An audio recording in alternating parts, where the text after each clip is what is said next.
Hello, this is Tammy Pie, and I got a buttload of decks to play with today. I am doing the hashtag Punk AF and hashtag Goth AF Tarot, originated by 22 Zines. And I've been watching this tag for a little bit, and I am punk rock. I lived the movement. I would have graduated in 1982, except for I was thinking of being in New York City at the time, or LA. And one of the things that happened during the punk rock years, those early great punk rock years, is a lot of the young teenage kids in my town, Santa Fe, were running out to New York City. This is the Banksy tarot, and at the time, people hated graffiti.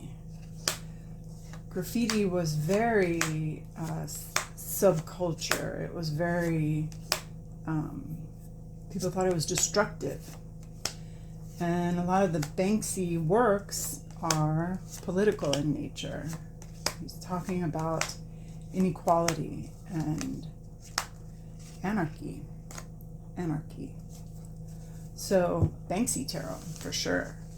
Punk rock as fuck.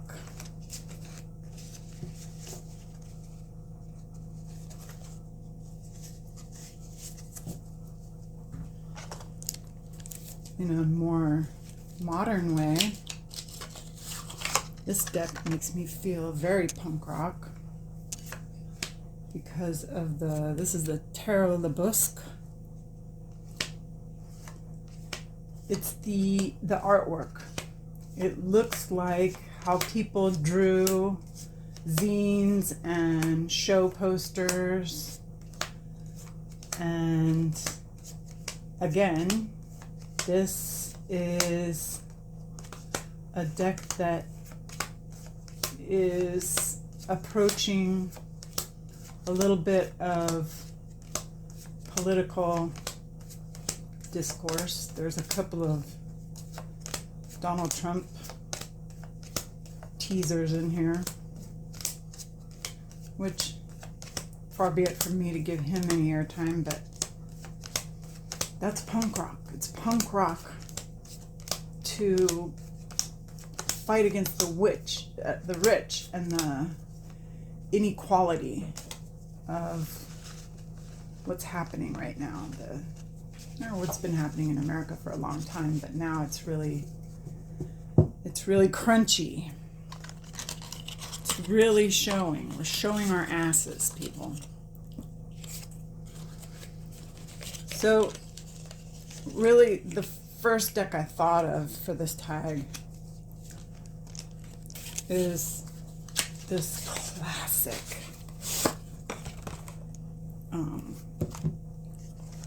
rebellious protest deck by Cristy C. Road, The Next World. And this was my world. I was living in New York City on the streets, sleeping on the subway, going to shows on Sundays where I would get let in for free because I didn't have any money, and banging my head against the speakers with the people that I cared about. We were trying to change the world, but we also thought that the world was kind of coming to an end. I really thought 1984 was going to be the end of it, and we were going to be living in subway tunnels with the rats. So yeah, Cristy C. Rhodes, incredibly punk. And she's actually punk. She's a musician. She's amazing.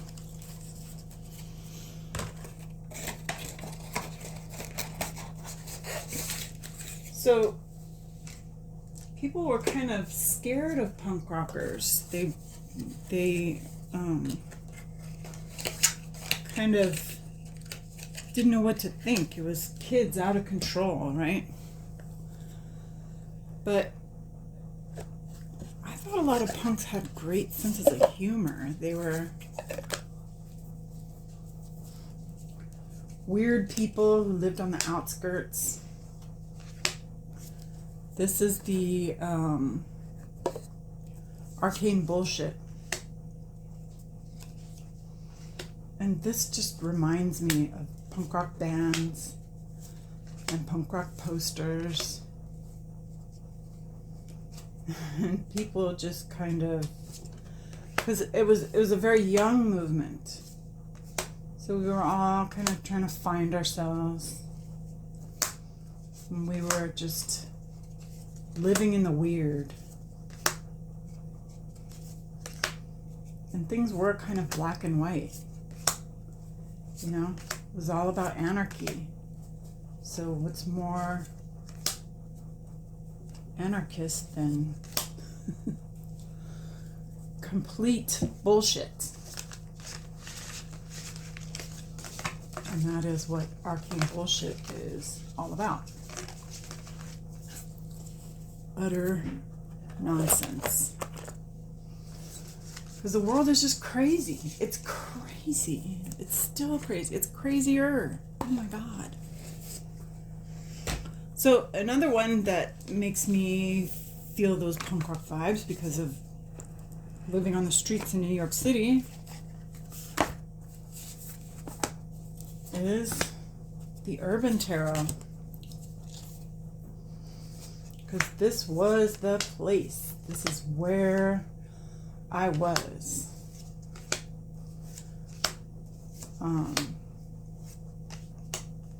This looks like my little apartment. I lived in a 1-bedroom apartment that was falling down. Nothing worked. The bathroom was appalling. But we had 5 or 6 people that put in for rent. And everybody was kind of drug and music culture, and some people worked, some people didn't. We were out there. That looked about like my bathtub. Doing the best we could, trying to change things, but also just hanging out together. And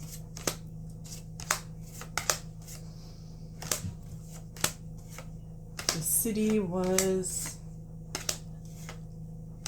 dark and deep, but also kind of wonderful. So the Urban Tarot by Robin Scott. Definitely punk rock as fuck.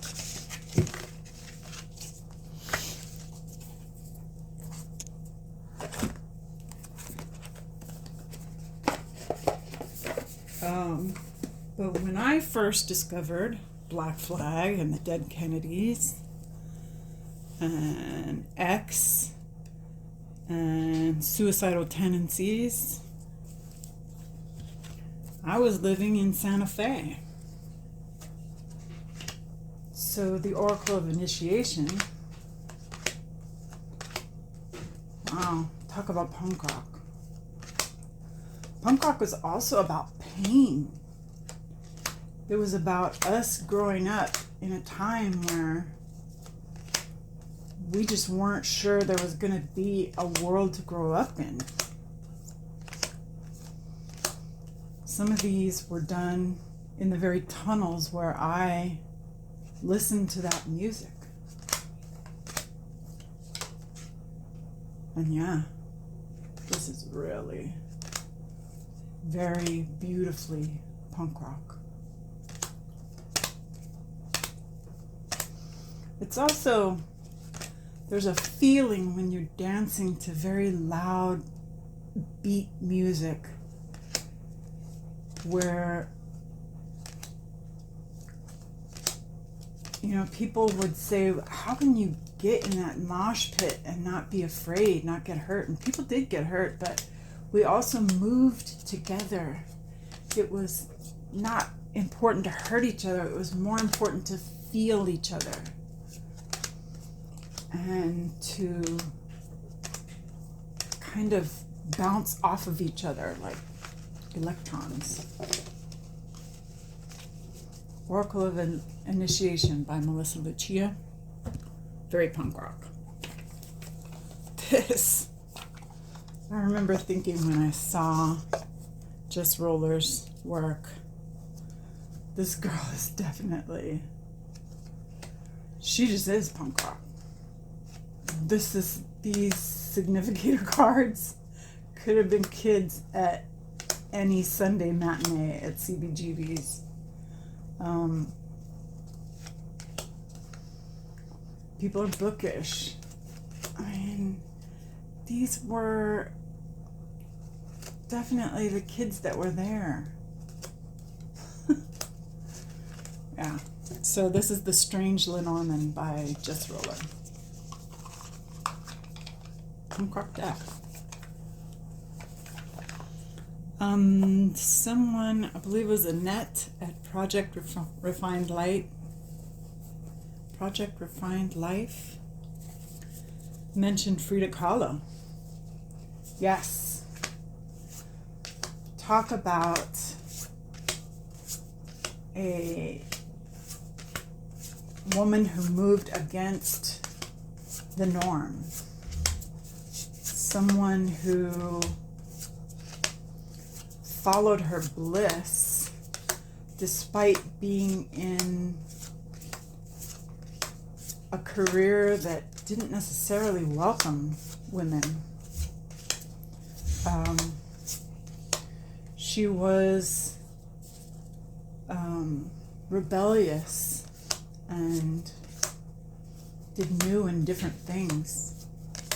And she embraced her pain with her art.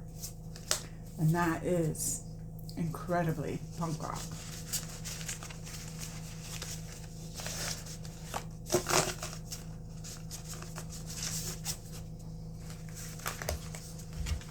Can I get through all these decks before my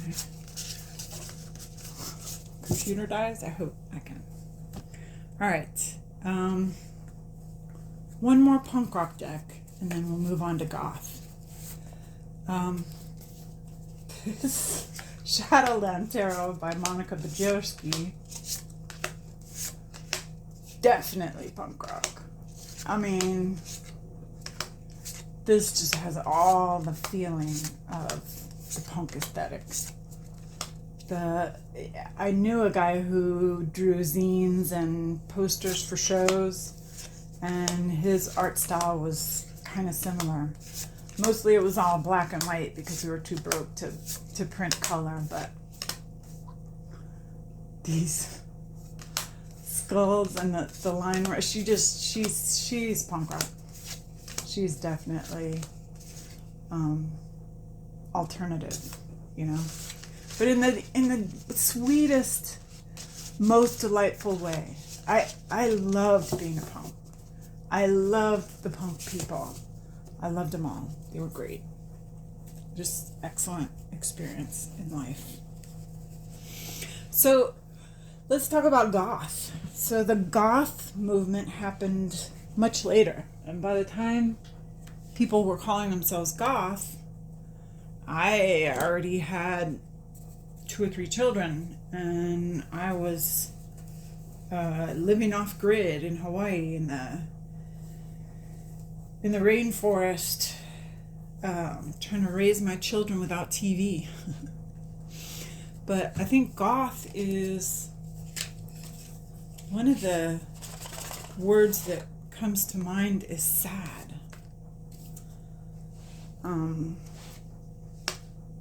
Sad and beautiful. So Ludy Lescot, for sure, is really goth. Just high drama, runny, heavy makeup, sad, tragic, dramatic, and beautiful. And it's all kind of set in what looks like maybe the 1800s too, so that seems like a Gothic period. Any Dame Darcy in particular, but Dame Darcy's Queen Alice is so goth. And really, she could be punk rock too, but it feels more like stylish club girl, and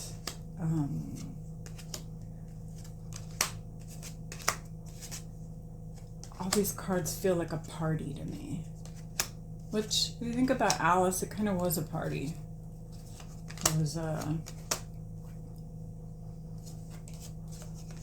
mind-melting party, right? Go ask Alice when she's 10 feet tall. So, I think Queen Alice is pretty goth. I think someone else mentioned the Witchy Cat, which I agreed with. I think that's pretty goth. I believe a couple people brought out Jasmine Beckett Griffith. So the Notorious JBG. Look at all these sad eyes with their heavy makeup. This is so goth. All these little dolls are goth dolls. That is just...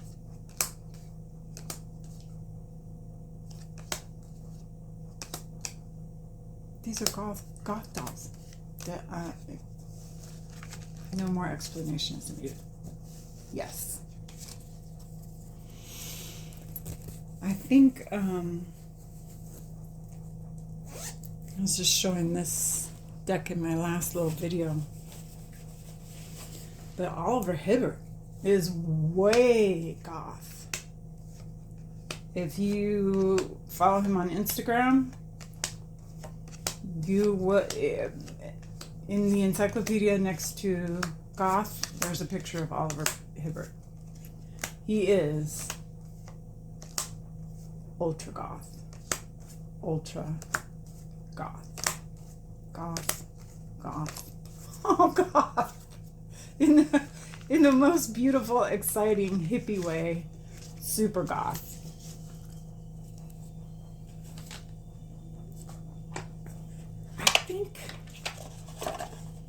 I'm not sure, but I think James R. Eads' Light Visions is goth. It's the line work, the kind of quiet, ritualistic feeling of this artwork. It's beautiful, but not for everyone. You kind of have to look a little closer to get the message. It's even a little standoffish, this artwork. And look at that. How goth is that? I love it. Very goth.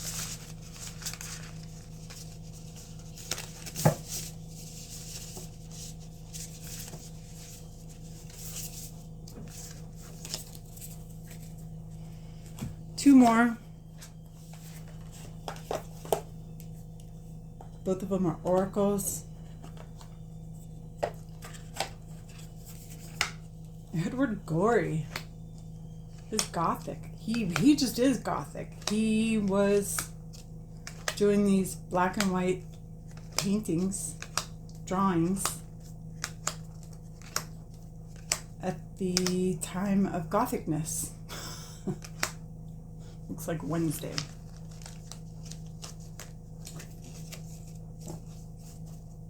Edward Gorey, goth. And finally,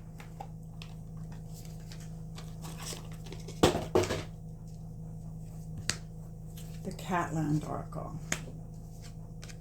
This is so goth. Each one of these cats just is full of like a little bit of sarcasm, a little bit of how dare you bother me in my place in the in the world. They're tall and super skinny, with spider webs and stripes and black and towers. It's goth. Come on. You must admit the gothiness is present. The Catland Oracle by Joanna Nelson. It's also her most different deck, which I super appreciate. So that is it. My goth as fuck and punk rock as fuck decks. Thank you for coming.